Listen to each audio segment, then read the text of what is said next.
soon. All right, we're live, everybody. Let's hear some round of applause. We are live here at Bud's Barbecue. This is going to be interesting, our Tiger-style podcast, which turns into a Facebook Live, YouTube Live, usually with Coach Smith. It's Keenan and me, and we do about 10 takes because Coach said, I don't like what I said there. Let's do it again. So it's unscripted tonight here at Bud's. That's and scary. welcome, everybody. That's scary. It is tournament time, and we are all set. We wanted to do this. Before we start, let's talk about the origin of this, because you were here a couple of weeks ago, and you said, it'd be kind of cool if we did something right before the Nationals. That was actually Jason, the owner of Bud's Barbecue. He's like, man, there's a lot of wrestling fans. We should do a live wrestling show here. So I got to give Jason the credit for that. And all of a sudden people said, yeah, sure, we'll come see that. And Keenan said, hey, can you make it? And I was like, yeah, sure, I'll be there. And Keenan, here we are. And this is exciting as we get set for the end of this week. This is awesome. It's a great crowd. Thank you guys for coming out here and joining us on a Monday evening. Let's start with the year in review. Tell me a little bit about your thoughts. Matt side sellout, third year in a row. Over 20,000 fans came to see you at the Hearns. Largest attendance ever at a single duel. And that's just the fan support before we talk about anything on the mat. Yeah, every year our fan base continues to grow. I mean, just down at the Big 12s, we had a great showing, and we sold out the bar at, what's the name of that place? Dead Armadillo. Dead Armadillo. That's like our stomping ground in Tulsa. But have a good time there, and the fans, it's become a small community where they just, football has tailgating, Tiger Style has its little gatherings, and it's grown and continues to grow. That it's exciting. I know we've sold over 800-something tickets in the T-Mobile Center. So Tiger Style will be well represented in T-Mobile. And they'll be ready to go. And this also leads to record-breaking fundraising for you guys, which is important as this is a new age of college athletics. We all know that. Yeah, really interesting time. I mean, I've been through a lot in 30-plus years of coaching. I forget. I think this is 34. But just how it's changed, with different rules throughout the years. And this is what we've been through in the last few years is drastic. But you have to adapt. And we have such great support from businesses to people in the community to former alums. I mean, we have the Tigers with Style on there. We have people giving $10 a month to up to big amounts, and it all adds up, and it allows our guys. Our guys were working the Columbia Youth Club and being paid for it. Our guys have other jobs that they get paid for, and it just continues. We just continue to find new people that will give. And it helps. That's what recruiting is all about now, that kids today are almost expecting NIL money. So it's, I think our two recruiting classes, even though I can't talk about the junior class, the senior class coming in as a top 5 class, the junior class in some of the rankings was ranked, top 3. So we're doing some good things, and a lot of it is our community helps us out. It's so great to see. By the way, we're here live at Bud's Classic Barbecue. All the Tiger Talk radio shows are here during football and basketball season, located on 9th Street in downtown Columbia, across the street from the J School. Bud's Barbecue is barbecue done right, open 7 days a week. Let them do the cooking while you make the memories. And Keenan, let's start talking about the year in review before we look forward to this weekend. 10-4 on the dual record season, but we started out pretty much with a bang against Arizona State, 39-6. Yeah, it was a great year. I mean, we started, I think, second on the rankings. Came in. We knew that we were going to have a tough team. Coach Smith knew that he had a great lineup, and still expecting to go out and finish strong here at the end of the year. But came out, really looked sharp against Arizona State. We know that they didn't have all their guys in the lineup, but did probably what was expected, right? Coach Smith, you go out there and take care of business no matter who's stepping across the line. Yep, and we did a good job. So we continued the action there. We've been going back and forth with Arizona State. They're going to come back again next year. Well, they're in the conference next year, so our conference just steps up another level, adding Arizona State, which is they're the premier team that was the Pac-12. I don't know if it still exists anymore, but they were the best team in there, and they're coming to the Big 12, so that's going to add more competition to the conference tournament. Excited to get them back in the Hearns. We used that as the alumni weekend. That was a great weekend for us. I believe it was the Florida football game, volleyball weekend. It was a crazy weekend, but put on a great duel. We had close to 90 alumni come back. Oh, I think it was over 100. I really Over do. 100 alumni. They got to experience the football game where we won in the last minute over Florida, and then our big duel with Arizona State. That's become, I don't know how many years we've been doing our alumni match, but the turnout every year is amazing, and how many guys want to come back. And the only excuse with not coming back this year is that they were going to come to Kansas City, and they wanted to save it for that. So I know there's a ton of them coming back for KC.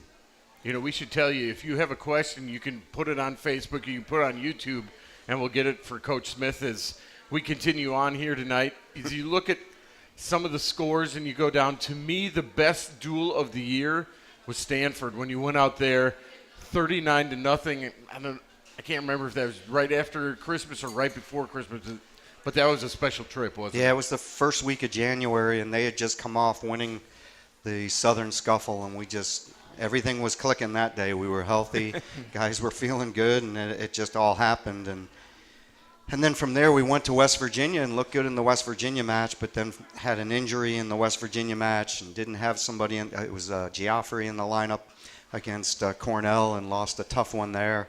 And then it just, the next week we were missing a couple guys in the lineup against Okie State. So we just kind of hit a rough patch there. Then came back and won the next couple in the Dakotas. That's a fun trip if you like to drive on a bus for 12, 15 hours a day. But it's long, but we got the job done. And then then I think from being on the bus for 12 hours both ways from South Dakota, North Dakota, we ended up everybody getting sick. And at one point we had 50% of the team out of the practice room. Wow. So it was not a fun time. As a coach, you're always worried, are we going to have the strength when we come back, and all those things. And at least we got some people healthy and we got them ready, and we came back for the Big 12s. And it wasn't our best, but we got all 10 out. We're getting everybody at the tournament, and everybody has a clean slate now, and we just got to go wrestle. Well, I want to jump back to a duel. We definitely looked great out at Stanford, but that Virginia Tech duel that was a big one. January 2nd, about 8 days before the Stanford duel, we had an upset at 33 that really kind of showed what this team can do. It wasn't really expected to go 1 for 5 in those first 5 matches, but that was huge for the team. And it was huge for the team, but it was also huge for Cade, because I think when I first saw Cade lose, I was like, man, we have a 1% chance of getting him in. But then Coach Maple talked me off the cliff, broke it down for me, and when I looked at it, I said, he may get in. And that was probably, he had the biggest win of all the 33-pounders, the highest rank win, and he also had a great battle. He had the best loss, which is one of the criterias, and of course his 10-9 match with Vito was one of the criterias. So that was an important win for the team to help us beat Virginia Tech. But for Cade down the road, the whole season matters. That was a big win for him to get him in. What does it mean to have 9 automatic qualifiers? Cade did obviously get an at-large, but 9 automatic means you don't have to sweat too much. Yeah, I mean, we expected 10. So it's, when we were leaving, it was like, oh, man, you're worrying about Cade. But I think in the last 11, 12 years, we've averaged 9. So there aren't many teams that can say that, and we've had 10 a bunch. So it's the way we go through the season, try to keep guys healthy, even though it didn't seem like it this year. But it's just something we take pride in. We got to get guys to the nationals. That's an important thing. And my staff, my trainers, my doctor, everybody does an unbelievable job. And even the strength coach is what we do in the off season. Is things we will take a look at the end of this season and probably get some more kids to take flu shots. That will probably be. I think a lot of kids were afraid to take the flu shot because of other things, and we're not going to fly them home during the trip and bus some them crazy back. stuff that I've never experienced. But we'll look at it all and see how we can get better. But right now we have 10 going to nationals, and I'm excited. And when you talk about getting healthy, it's not just getting over the flu or getting over your illness. It's also building the strength back up to get ready not only for just a duel, but for the Big 12s. That's what they had to be ready for. Yeah, Keegan O'Toole was really sick on the Cornell trip, the West Virginia Cornell, and I wasn't going to wrestle him in the West Virginia, and I did. And as he was getting taken down twice in a row, I was like, what did I just do to this kid? And he found a way. He walked off the mat and said, I can't feel myself. He was just that tired. And then he goes out and he has to beat Ramirez from Cornell, and he does. And it was just an amazing, individual effort. And there were others, too, that were sick. But we made it through, and now everybody's as healthy as you can be. Our guys are really healthy right now. The injuries we have, you're just going to have, they know it. This is it. One weekend you go in, and afterwards we'll get Bus on it, and Dr. Tarbucks will be on it and take care of whatever we have to do. Well, I want to dive into the Big 12 championships, but we want to thank our partners at Socket Fiber. This podcast is powered by Socket Fiber Internet, the most reliable and fastest internet out there. So thank you, Socket. Big 12 championships. You mentioned the 9 automatic qualifiers and then the at-large with Cade. We've got a stat from Jess, our SID. You've had 10 qualifiers, 3 out of the last 4 seasons, and 6 all-time in your career. I didn't know that. 3 out of the last 4 You know me, I don't know any stats. Pretty impressive. Pretty impressive. So I don't know if that's been all 10 automatic qualifiers. I didn't quite dive that deep into it with her, but 10 qualifiers going into Kansas City. You knew that this team was special. What do you expect? You know that we're not going to dive into the seeds with you. We're not going to talk about any of that. But what can 10 guys going into Kansas City do? It's just opportunity. And I promise you there'll be upsets from the first minute of that tournament. Upsets at every weight. I was one of the coaches that I was on the championship committee that the old school mentality was we're just going to seed 12. So for the history of our sport, it used to be 8. Then it moved up to 12. And I'm like, why are we just seeding 12? Because one year, I think it was 13 years ago, we won the Big 12 and we pulled some upsets. And we had a lot of guys ranked 13th in the country. And they didn't get seeded. And I remember people calling me and saying, what happened to your team, man? They got the worst draws. We drew the number 1 or number 2 guy in the country in the first or second round at like 6 weights. And it was a tough road. And I just remember saying, that's not fair. You wrestle the whole season. You pull off these wins. And why can't we seed 33? And I had to change some mindsets. Some of them you'll never change in the sport. But I said every other sport, basketball, every sport seeds, even tennis tournaments, everything is seeded. Let's seed it so the season does matter, and they bought into it. It happened, and there's still people that complain about it. It's amazing. But every athlete going to the NCAA has a seed, has a number to them. And now every match, if a 28 upsets the whatever 6 seed, it's wow, the 28 just upset the 6. And it also adds to the media having stuff to write about, too, and it promotes the sport. So that was one of the things I was able to accomplish on a championships committee, but I think fans like it with the seeding, and the coaches' seeds throughout the season matter then, because if you're ranked 30th, that's probably where you're going to be seeded later on. So there's some meaning to all that stuff. So definitely creates some excitement. And then you tell your kids, don't worry about the seeding. Well, I remember Willie Miklas wrestled for me, and he was a 3-time All-American for me. And that was back in the days with the 12 seed, and he would always blow it somehow, and he wasn't seeded. And he would pin the guy in the first round that was a high seed every time and get up smiling and jump up, and the crowd would go crazy. And Willie would always say before the matches, I'm going to steal somebody's seed today, coach. And that you have to have that really, that mindset that it doesn't matter. You just got to go wrestle and do what you do, and whatever happens, happens. But leave it out there. And that's the hardest thing, is to get kids to, you're walking into a building, it's going to be jam-packed, it's, media everywhere, and you just got to step in the circle and let it fly and not wrestle tight.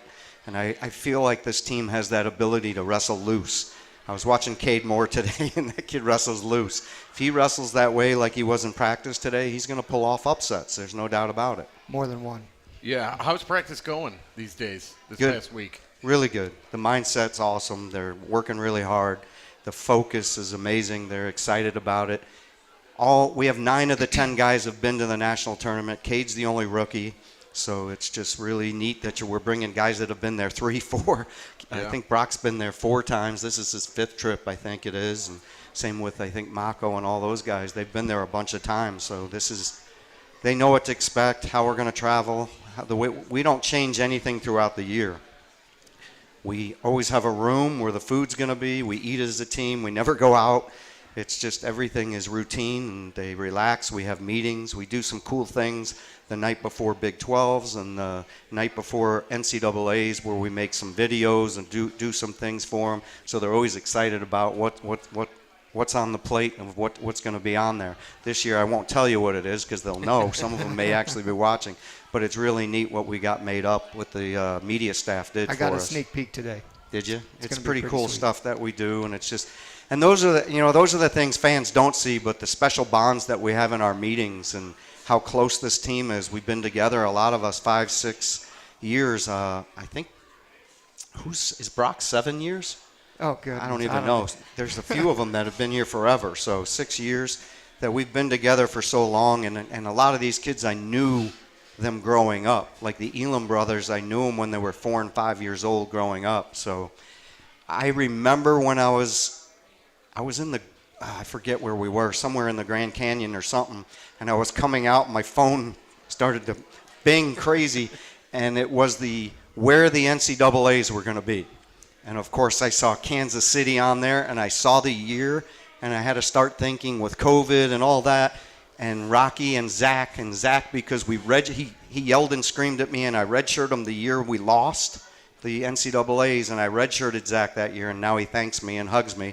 Because of that, he's able to go with his brother now and compete in Kansas City where they grew up. So that was one of my first texts was to those guys saying, man, we're going home to KC in 24. So. Bo, you asked about practice, and I mentioned this to Coach Smith the other day, and they do a tremendous job with individuals, right? They spend a lot of time individually with their athletes. But the other day, we were together as a group, and seeing that team together, the energy and everybody's spirits were so high. It was so encouraging going into this weekend. It was just like you can't ignore it. This is special. That's awesome. I can, like today, we call them Mental Mondays, and we do them all year, even throughout the off season. And it's to prepare the mind and all that. And we ask them to know their identity, the identity of the program, what Tiger Style is and how to live it, but also what's your identity on the mat. And today, instead of them worrying about themselves, their teammates, we made them stand up, starting with Noah. And the team told us their great qualities, and it was an awesome moment. It's just, those are really fun times where the guys are, telling them the special things about themselves. And it was one of those things that builds those guys up, builds them up and makes them feel great. Let's talk about Zach Elam just for a moment, because we haven't done a podcast since he went over 100 career wins. Okay. We've been tracking it all year long and saying, hey, he's getting closer, and then he does it at Big 12s. That was awesome. Yeah, it was, because when the season started, I looked at it, and he needed like 25 matches. And I was like, man, that's going to be tough to get in these days. And I think we only had like 20 matches on the schedule, so he begged to go to the Cougar Clash, Yep. and I let him go, and I think he got 4 wins there. And then he had, of course, he's the first 5-time Big 12 third place or whatever. He's been third at the conference tournament 5 straight years, and somehow you could look at it as a negative. I look at it as, man, that shows a lot of grit and character, that you lose early in the tournament and still come back and win all your matches and take third, scoring bonus points along the way for your team. Zach is that guy. He has a lot of character. His brother took second and was a takedown away from being a Big 12 champ. Yeah, it was a tough match. Sloan just kind of shuts him down pretty good and did a good job in that. We didn't open up enough, but Rocky is prepared for the night. He's ready, he's healthy, so we're ready for him to go make a big run here in the tournament. And then let's talk about Keegan at 165. It's loaded at 165 at Nationals, but Really? it was loaded back in the Big 12s, and he got through it with a great match against Carr. Yeah, it is a deep, deep weight. I don't think he even thinks about that. He's worried about just what he's going to do when he steps on the mat. He's so technical. I watched him one day in practice. After practice, he was just working on one technique for like 25 minutes and gets frustrated, but then figures it out. And then of course, you see him go out in a match and he executes that in the match to perfection. And it's fun to coach a kid like that, that's so driven like that and wants to be perfect, and he knows he can't, but he keeps trying. And he's just a joy to coach. I'm blessed to have been able to coach young men like him, and then you have guys like Ben Askren and Jaden Cox, but this guy's making a run for those two know it, that this kid's making a run for their legacy. Was he as tired after that championship match as he appeared on TV? He was exhausted. Yeah, he gave it, he emptied the tank. But he always does. Yeah. He'll walk off the mat and you'll see him just collapse, and he's like, you would never know it in a match, that he's wrestling forward, he's aggressive, always attacking, and inside his lungs could be burning, but he won't stop. But that's his training. That's how he trains in the practice room. I know most people in here are Mizzou Wrestling fans, but those that are not, Keegan O'Toole just won the Big 12 championships this past weekend, so we got to give him a shout out. He's 19-0, 18 of his matches count because he wrestled that one match at 174 pounds out in St. Louis, but beats a returning national champion, David Carr. Ruth the second seed? I think so. Yep. 74? No, he's the third seed. He's 3. He's the third seed. Yeah, so you can't talk about seeds right now. I'm just kidding. But, Keegan O'Toole, man, he just goes out there. They are now 2-2, Keegan and David Carr. Keegan taking the last 2 matches, so he really looked impressive in that last match in the championships of the Big 12. Another guy who I thought looked good was Josh Edmond. Josh Edmond has been close all year. And I don't know if something clicked or whatever, but he looked really good in Tulsa. Yeah, he won some tight matches finally, because early in the year lost a lot of overtimes and one-point matches and just didn't get the calls. And it was just like, he was like, what's going on here? Frustrated. But he kept getting in the room and working. And, man, it just kind of clicked. He loses opening round and then battles all the way back to take third and beat, I think, 2 guys ranked in the top 10 and a couple guys that had beaten him earlier in the season. So he set himself up in a good way for making a run because he believes in himself now, and he just sees it that I can win these tight matches. A guy that not a lot of people are talking about, and admittedly I should be talking about him more, is Peyton Mako. Just because he got hurt a little bit in the middle of the season, but he's back to full go, and he could be dangerous this coming weekend. Yeah, he had a really bad ankle injury. I think it was in the Air Force match. And then from that point forward, it was a struggle. It just didn't, his offense wasn't clicking. And I think it was like a week and a half ago, or right after the Big 12s, he's like, I took the ankle tape off, and I feel great. And I'm like, good. Well, let's not wear the ankle tape, but let's maybe wear it in practice.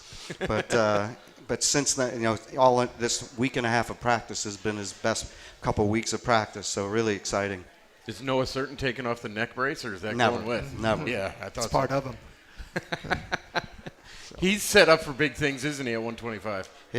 It's that weight. I think there's 20 guys that have been ranked in the top 7 or 8 in the country. It is a loaded weight. Nobody has really stepped up and taken, separated themselves. So anybody can win that weight. I've never seen a weight class like that in all my years of Division I coaching. That they've had multiple more than multiple, 7 or 8 number ones, and it changes every week. Yeah. Every Every time they name somebody, people were getting knocked off. Even at the Big Ten, the 1 and 2 went down. It's just unbelievable what's happened at that weight. That is going to be last man standing for sure. And then at 157 with Brock, takes 5th, probably not the normal that we're used to seeing with Brock, but really does do a couple good things. Knocks off number 2, Zerbin from Northern Colorado, and then really had an impressive match with Oklahoma. So we saw glimpses of it at the Big 12s. What are you thinking going forward? I mean, he's beaten the Stanford kid who's the 5th seed. Zerbin was ranked number 2 in the country. We know I look up at the All-American board, and he's on there a million times. that he knows how to win. He's been in the big moments. He's just got to go execute what he believes in, and he will. Just know what Brock's been here a long time, that he hasn't had the season he wanted. He's lost a couple tight matches, but now it's time to step up, and I truly believe he's ready for it. He's definitely one of the hardest guys to wrestle against, and if you have not seen him, look out. But then we go with Colton at 184 pounds. We're kind of bouncing around here, but Colton places 5th, beats Feldkamp of Iowa State for the 3rd time, right? Twice in the Big 12s, and just really starting to click. Yeah, it was down. We had 2 really good wrestlers at 84, and the biggest thing that separated is Colton had 2 top 5 or 6 wins, so in the top 10 in the country, and I felt like he was really confident at the end of the season, went out and beat Feldkamp in the last duel, and that was the big thing, and put him in there, and he goes and beats Feldkamp twice in the Big 12s, and has some tight matches with Parker Kakaisen. He battles with him. He is a guy nobody wants to wrestle because he's so athletic. He can throw you. He can do so much. And I was watching him in practice. I didn't watch him. I had to yell at him a few times in practice because he's running people across the room with his doubles, and so he is a dangerous kid, because last year he won his first round, knocked off a seed. He actually has the same kid this year, which is weird, but he is so more mentally prepared for the tournament this year. I'm really excited to see what Colton's going to do. What's the itinerary for later this week? That's his job. When do y'all leave? What's that look like? We leave tomorrow, so we're hitting the road tomorrow. There is a send-off if you guys are available, 12:45 at the Hearn Center on the west side, loading dock ramp area. So get there a little bit earlier if you can make it, send the team off. I unfortunately will already be on the road. At least it's not a long trip. It's First time since 03. The good thing is we KC. get to practice at home on Tuesday. I like to practice in our practice room, and we'll practice tomorrow morning, and then we'll head off to KC. He'll have the rooms already ready, and we'll take a walk, go over to see T-Mobile, see the setup, and then we'll practice in T-Mobile on Wednesday, have our team meetings in the evenings, and then wake up Thursday, and it's time to roll. Yeah, Thursday, Friday, and then Saturday, and there's a big social Keenan on Saturday. We'll dive into those here in just a minute, but we want to thank our partners at Addison's, brought to you by Addison's before or after the game. Be sure to stop by Addison's downtown or the south location. So, yeah, we definitely want to dive into the NCAA tournament, the socials, and all of that information. But, Coach Smith, we got to hit you with a question from the Facebook or YouTube Live. Those always make me nervous. It should. I think this is a good one. All right. You should have been at the, what do we call it, the Women's Night of Tiger Style. That was a scary night. I'm with sure questions. some of these ladies First of all, wanna hear. it was an open bar, and women were asking some interesting questions. So And you had the microphone. You had to. I know. I think you went like this like a couple times. Like, Yes, nope, we're not. we got rid of some we're of not those. reading It was that one. So, but first question: what have the Elam brothers meant to the program? well, anytime we can keep the best kids in the country that are Missouri boys home is important to. I remember I see Sarah Reisman here, and she hired me here. So it was in my interview, I said, I feel like Missouri's a sleeping giant because there's great kids. When I was coaching at Cornell and Syracuse, I remember guys like Schatzman, the Perlers, and all these big names in wrestling, and they were leaving the state. And I'm like, can you imagine if we could keep the good kids home, where this program would be? And so my first goal was to try and shut the borders down, and it took a couple of years, but then Tyron Woodley decided to come, and then others followed, and Kenny Burleson, and then the next thing you know, it was Drake Hodeschultz and Don Bradley's and Alan Waters and the floodgates, and now the best kids in Missouri dream about, come and watch the crowds and see it. They want to stay home, and that was a big factor with the Elams. I knew him. I was doing camps for his dad when they were like 4 and 5, 6 years old, and I saw them. They were like string beans too. I mean, Rocky still is, but they were tiny, but then they started to grow. And I remember Zach. We didn't think we were going to get Zach. I thought we were going to lose him to football. He was an all-state, led his team, scored the winning touchdown, 2-point conversion in Faroe Field for Staley High School to win the state title, and he was waiting for offers for football. And I just remember saying, oh, God, I hope his dream gets crushed because he's going to be a good heavy. So as soon as he didn't get the offers he wanted, he's like, I think I'm going to go wrestling.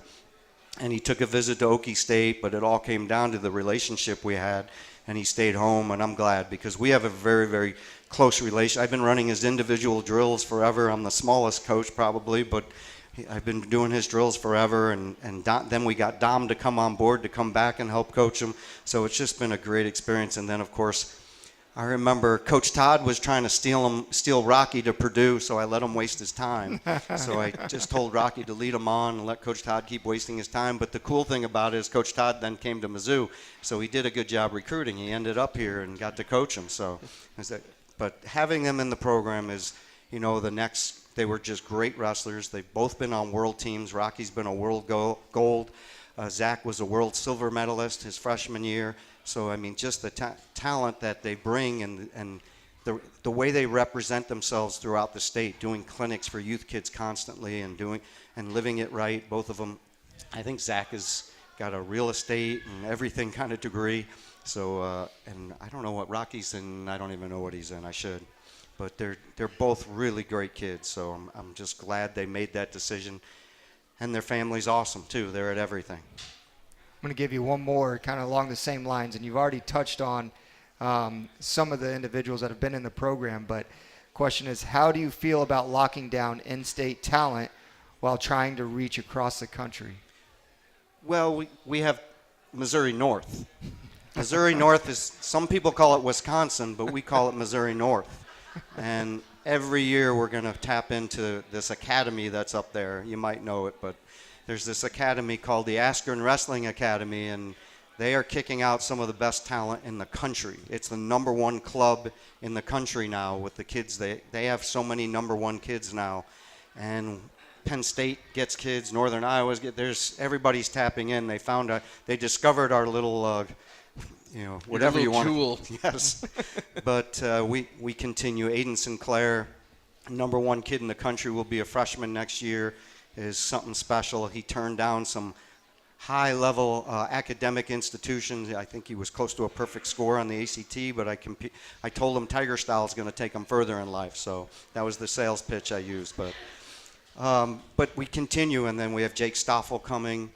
Those are some really high-level kids, and every year we're getting commitments out of the Missouri North. And then it's just, Illinois with Noah Certain. You got to keep Illinois, the Chicago area especially.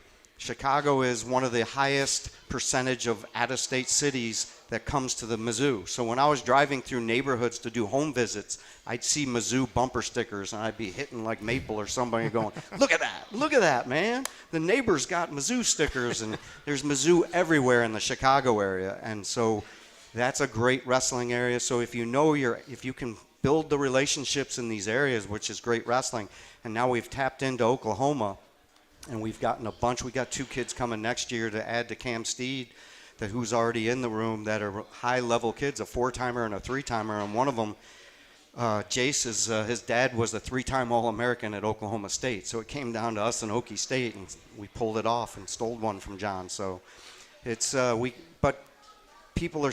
I think in recruiting they see what has been established and the way kids are treated and the degree programs they're going into. And they really want to be a part of not just the wrestling, but just the other stuff that really makes up what our program is all about. Can you dive into Tiger Style a little bit? Just the core principles and like what are you? How did you get that? Well, I would get teased about Tiger Style, and everybody would say, Tiger Style, what is that? A style of wrestling, this and that. And then I read a lot of books, and I knew I had to write it down, and I actually worked with my administration, showed them some things and ideas.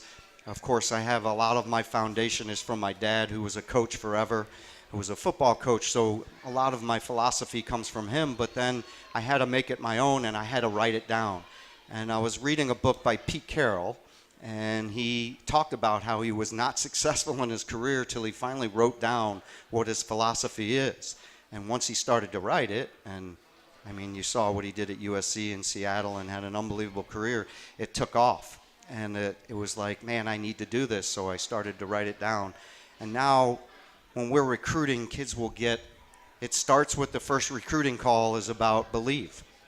That if you believe in what I'm going to tell you and believe in yourself and the people that have helped you get to this, and we have this discussion about believe, and we explain what Tiger Style, that's the first level of it, and then we send them graphics about believe and handwritten notes. We send about 50, 60 handwritten notes with graphics to kids. It's one of the things every recruit always says that stands out, that the handwritten notes. But we spend a lot of time teaching them about believe, and then the next talk will be about compete, how you compete in life and how you're going to compete to be a student and how you're going to compete on the mat as a Tiger and all those things. And then, of course, it's then what the one more part of our program is, how doing one more for others, for your teammate, for your family, one more for your anything, and one more for yourself, how it's going to make you this better person. And collectively, if we can all do these one mores, it makes us a better program. And then, of course, if you believe and you compete and you do the one mores, you expect to win, you expect to succeed, you expect to have great success in whatever you choose in your life. And so one of the things I have all these notes written down about writing a book, and I think it's going to be called Are You Living It? Because I'll ask my former guys, are you living it? And they're like, yeah, coach, I'm living it, which means they're living Tiger Style. So it's just something that when you choose to live it, it changes your life. And I see what my guys go on and the success they're having. It's amazing to me. I'm actually blown away by the success all my graduates have had and what they're doing in life. It's unbelievable, from doctors to lawyers to MMA fighters and just unbelievable careers. And a lot of them will tell you, I'm living Tiger Style. Sure. So that's the short version. I think we've got quite a few of those that are living Tiger Style right here on our list that are going to be weight class escorts at the NCAA championships. So what is a weight class escort? So the weight class escort is going to be, I believe, on Saturday for the Parade of All-Americans. The top 8 at every weight class, they will walk in with the weight class escort. So somebody that's done something significant will lead that weight class. And I believe there's either 1 or 2 per weight that escorts them in up on the stage before the finals. And so it's a really significant deal to be a weight class escort or to be an awards presenter. It's something that's pretty special. And being the host this year, University of Missouri is the host with NCAAs being in Kansas City. So we've got some sort of input on who is doing the awards presenting or doing the weight class escorts. So won't talk too much about them, but I think it's special to at least recognize who's doing what weight class. And Coach Smith, if you've got anything you want to comment on them, I'm sure you got stories. That would be a talented lineup right there. Bo, lead us off. Alan Waters at 125, second on wins list, 2-time All-American. Tyler McCormick at 33. Kansas City. Both those guys are Kansas City boys, too, so they're at home. The McCormicks, I always have a story. The McCormicks usually have their basement for the NCAA tournament. They don't usually go, but they're coming out of the basement this year, which is scary, the 3 of them. But they would have like 20 guys. They have 8 TVs set up, but that's how they would watch nationals. But Tyler will be one of the awards. 41, Levon Mays, 3-time All-American, was a walk-on at Missouri, engineering student, and then goes on and win All-Americans twice his senior year, makes the NCAA finals. Just an amazing story. St. Louis, Illinois? He's the Illinois side. Okay. At 149 is Drake Howdeshelt, just recently into the Mizzou Sports Hall of Fame. Yep, he just got inducted in there, so he'll be up there. So, I mean, Drake's from the St. Charles Moore area, but he's was a 4-time conference champ, 3-time All-American, national champ, just an amazing young man of how he committed himself to wrestling. 157, I think, is special because it's Coach Roper. I'm telling him we're having weigh-ins. I want to see him make 57. So, but Wes has been just one of my first days on the job. Wes called me up and he's like, Coach, and with his, I bleed black and gold and I want to help. And he was helping me with recruits and things. And every day, I talking with him at the Big 12s this year, just always there to talk with and there to help. It's just, he's been an amazing just mentor for me. So it's just, usually the person you replace wouldn't be that way, but he has. And it's just, he truly is a true Tiger. At 165 will be some guy in flip-flop sandals, Ben Askren. Yeah, Missouri he didn't North. want to do it. And then I told him, you have to do it, or I'm gonna be really annoyed with you. And he's like, I'm bringing a bunch of kids down from.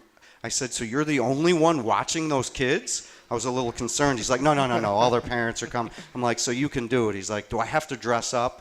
I said, just put on some kind of shirt and maybe a jacket. You don't have to wear a tie. Can I go barefoot? And I said, yes, you can go barefoot. So Ben will probably be barefoot, but that's how I talked him into it.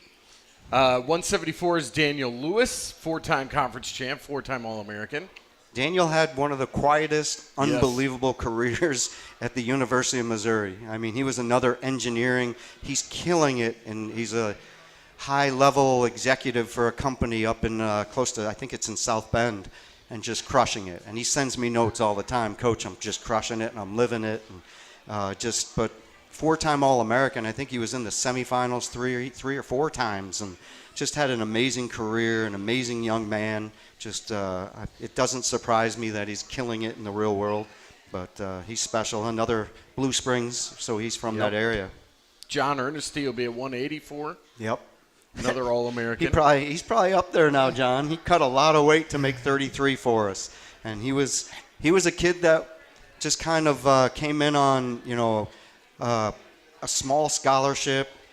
Was the backup for a year and a half, and then all of a sudden Ironman decided to move up a weight, and he got thrown in there, and he wins the conference, loses a tough national tournament. The next year loses in the All-American, but won the conference the next year, wins probably one of the greatest matches I've never coached, but I was watching because we had a semifinal match coming up, and if you ever could go back and watch John Ernestine's All-American win to become an All-American, it's one of the greatest. He was getting clobbered like 5-6-0, battles back, ties it at the end. They go triple overtime. He finally wins it. I think we lost every block in the match. It was the most insane match. I show it to my team to say, you're never out of a match. Watch this grit by a senior to become an All-American. At 197, Jaden Cox, the Olympic bronze medalist, 4-time All-American, 3-time champ. He'll, I would imagine, receive a pretty hearty welcome as he walks out. Jaden's a popular one, especially here in Como. So probably my best coaching was when he was in 6th and 8th grade, and he was my fullback. And I'm the only undefeated coach at the University of Missouri for football. Remember that. I see the football coaches here. They better hear me that I was the only undefeated football coach. So we crushed it. The Columbia Youth League, I think we won the championship game, and the guy's like, you cheated, you recruited all these guys. I'm like, no, I just picked all wrestlers, and they all know how to tackle. And Jaden wasn't allowed to tackle in practice because he gave everybody a concussion. So it was fun, though. That was a lot of fun that I had. And then rounding it out, 285 will be Mark Ellis. Yep, Mark Ellis from Raymore Peculiar. So Ray Peck High School, and probably the most famous thing is him. What is Chase's last name, the tight end? Come on. Chase Kaufman. Him, Chase, and Ben was probably the most successful apartment at the University of Missouri in history, because you had Mark was just a national champ, and then you had a 2-time Hodge Award winner, and then you had the Mackey Award winner for the best tight end in the country. And I used to ask Chase, I'm like, man, what happens when they start scrapping? He's like, I get the hell out of there. I'm not wrestling. So can't blame him. And then we've got a couple of special guests doing our awards presenting. We've got Robin Winokur, who is a Mizzou curator. Yep. Big fan of wrestling, and will be there. I always see her sitting mat side. She's a big fan. Oh, yeah. And then assistant coach Don Bradley. I don't believe he's here tonight. He's doing. He's got a practice going on. But previous 2-time All-American, junior world champion, 2-time conference champ. He's like 100 years old, and he's still like a top 3 heavyweight in the United States, and just keeps going. Hey, he's in the middle of training. He just right won now. the U.S. Open. Yep, U.S. and Open. at 35 or 6 years old, which is amazing. Yep. He is having an assistant coach that is wrestling at that high of a level, and to compare, 36 is like dog years in any other sport. So he's like 150 in any other sport, still wrestling, and still one of the best in the world, because the United States probably has the best heavies, and he's just killing it. And it's just for our team to see the way he trains and lifts with them and then coaches them up, just his energy he brings, it's awesome. Well, we're going to dive into a couple more questions, but another shout out. Premier Partners Mizzou Athletics would like to thank our premier partners, MU Healthcare and Shelter Insurance. So thank you, MU Healthcare and Shelter Insurance. Coach Smith, are you ready? Another question? Hit me. We're hitting you with another one. With a week to prepare for the first match, how much time is spent watching film? How much the wrestlers, I don't care if they don't want to watch it at all. It's just preparing them for certain things that they don't really need to see the opponent. They just need to be prepared for positions that they may get in. And if you focus too much on, I'm not a big fan of focusing in on the opponent, just what they can do. And they've won with a certain style that they do well. And if they go and execute that, it's just being aware of, like a guy on top rides legs and things like that. You're just going to have them drill some extra there. Just to give you an example, Max Askren hated knowing who he was going to wrestle and what they were going to do. So I remember Michael Chandler warming him up for the national championships when he was wrestling a kid named Smith from Boise State. You guys probably remember this out there. And he hit I think it was like a right-legged high crotch or whatever it was. And I remember grabbing Chandler and I'm like, the whole warm-up, if he lets you shoot, this is the only shot you can hit. And he went and did it and did it and did it and did it. And afterwards, Michael grabbed me and he's like, I hit 45 high crotches or whatever. And the first part of the match, he shoots, we scoot the corner, score off the shot. The next one, he does it again, and then next thing, he scored 2 takedowns, back points. It was 7-1 before the guy knew it hit him. And Max didn't realize, but we gave him a game plan without even, him even knowing. So there's ways that you can do film work without the kids knowing. Some kids like to watch matches, know who. A lot of these kids nowadays have wrestled kids in national tournaments, and they've seen each other. So they know and have wrestled since they were in junior high. Well, Bo, let's dive into the NCAA tournament just a little bit. Sure. And then maybe we'll kick Coach Smith out of here so he doesn't have to talk about the I'm all for seeds. that. That's all you. Not yet. Oh. You can't leave yet. But we're heading to the championships, Kansas City. We've been talking about it quite a bit, taking 10 of them there. The last time it was in Kansas City is 2003. Do you remember that? Yeah. Was it at Kemper? Yes. What was the Kemper Arena? Kemper Arena. We had a national finalist who got beat, Scott Barker. So we won't go into Scott Barker stories. All right. Though some people would probably like me to, but I won't. Well, what do you think? Kansas City, this is a new venue with the T-Mobile Center, all the prep work that's been done. What do you think, what are you expecting for the tournament? For the tournament, the people that win with this one is the fans, because the setup in Kansas City is unbelievable when you have to stumble out of the arena and you can stumble across the street and every bar is there. Yep. I was watching Iowa State win the basketball tournament this weekend, and they had like 5,000 fans across the street partying in Power and Light. Power and Light. That it is the best setup for a national tournament that I've ever seen, and I've seen a lot of them, that when all the fans can just walk literally across the street. And the cool thing of the national tournament with wrestling is you'll see 30 different colored shirts and all of them hanging out, and they know each other because they've grown up going to these tournaments and traveling and meeting each other, that families know each other. And so it's just a big social event for all the wrestling community, and people come back and it sells out every year.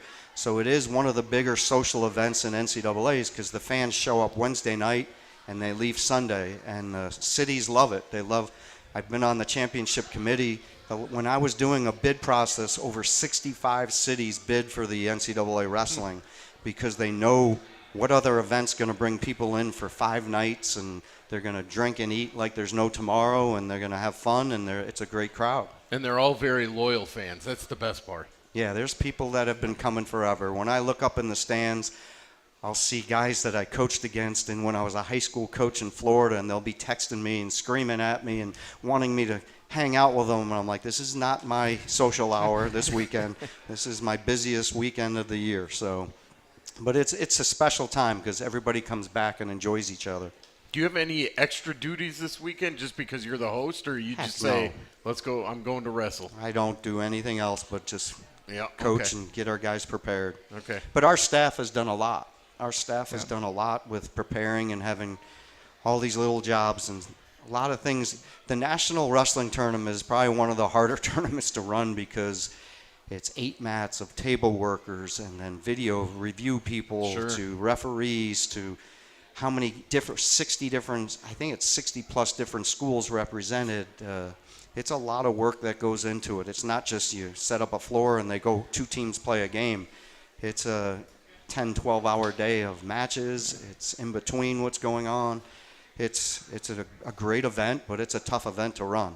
Yep. All the prep work that's gone into it with the administration and the compliance and facilities, from the Mizzou side, taking the site visits over to Kansas City, running through everything, trying to get prepared. They've done a tremendous job, and excited to see the product and get going. Like we said, leaving on Tuesday, we'll get over there, stop by the venue at T-Mobile and look at the setup, and then we'll practice there on Wednesday. I think we go at 2 o'clock, but it really is going to be a special group. We've got over 800 tickets sold in the Mizzou section. So this year, probably one of the largest crowds that I can think of. That's what we sold. That's all they gave us. So if they would have given us more, we would have sold more. Yeah. So there'll be other fans in there that got them other ways. Right. What color do they wear? Come on. Oh man, you're going to challenge me right now. This is the question Denise really bugs me about, I'm gonna and try that I get hassled with, that this is important to the fan base. I don't give a damn, but when I look up, I want to know, are we wearing gold, or are we wearing gray, or are we wearing black? Are you ready? I'm ready. On Thursday, it's the new Mizzou NCAA Championship shirt. So the shirt they bought with their tickets. The shirt they bought, okay, on Thursday. You guys got this, right? On Friday, yes, well, that one right there. You can stand up and model it maybe. Brad Thursday. Brad Twaddle's, he's sporting it. That's Thursday, Brad. Friday. If you're not wearing it, I'm calling you out. On Friday, we are wearing gold, so all of Mizzou fans are wearing gold. And then on Saturday, everybody's in black. So we should be able to see everybody in the stands repping the right colors. But something new this year that we're going to do at the championships, on Thursday and Friday, we're going to have kind of a home base. And it's something that we felt was needed because there wasn't really a location for Mizzou fans to get together and be with other fans during or in between those sessions on Thursday, Friday. We have the social on Saturday, which is at Chicken and Pickle, but on Thursday and Friday at the Hooley House right across the street from T-Mobile. It's actually in Power and Light. It's probably the closest pub and bar to the arena. We have a home base there for everybody, and they're going to have it decked out in Mizzou and taking care of us. So there's a great partnership with the Hooley House. So from 2 to 5 on Thursday and 2 to 6 on Friday. Make sure you're stopping by the KC Hooley House in the Power and Light District. And then on Saturday, that is the official Mizzou social at Chicken and Pickle, North Kansas City. So make sure you're going to the right one. Starts at 2? Starts at 2. Team will be there shortly after. Coach Smith always has a pretty heartfelt message for the fans.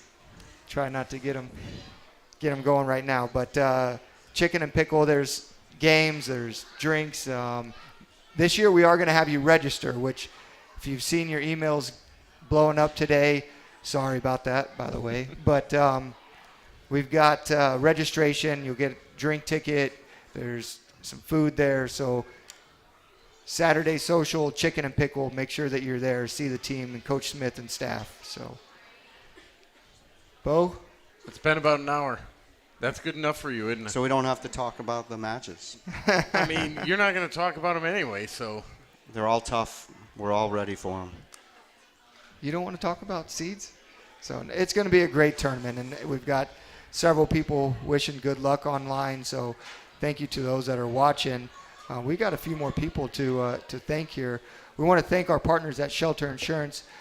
This podcast is brought to you by Shelter Insurance, ranked number 1 in customer satisfaction for auto insurance in the Central Region by J.D. Power. 5 out of the last 6 years.